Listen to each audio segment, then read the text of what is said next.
5, 4, 3, 2, 1, 0, start.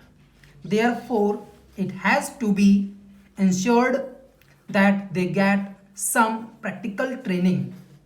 Now, we have been experiencing certain difficulties in this direction also.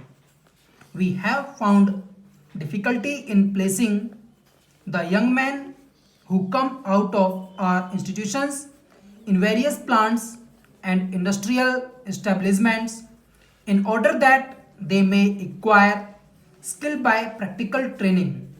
We have found much greater difficulty regarding the full course of apprenticeship in the case of those who do not go through the institutional training. First, sir, I may explain that there are two aspects of this legislation for the training of apprentices.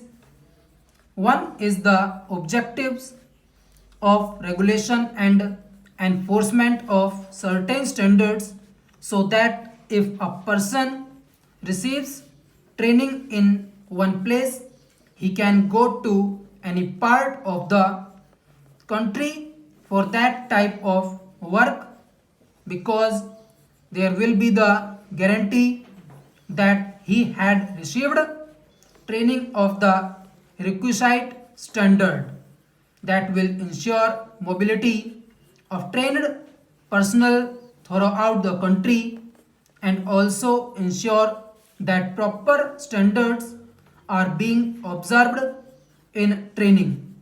The other aspect is that we have to make sure that we are able to provide the industries with a sufficient number of technical personnel of this type. Therefore, the main objective which is sought to be implemented through this legislation is that we lay down the standards or provide for the standards that have to be observed in the course of this training program, and also that the industry has to make arrangements to provide facilities for a certain proportion of its employees being admitted as trainees for apprenticeship.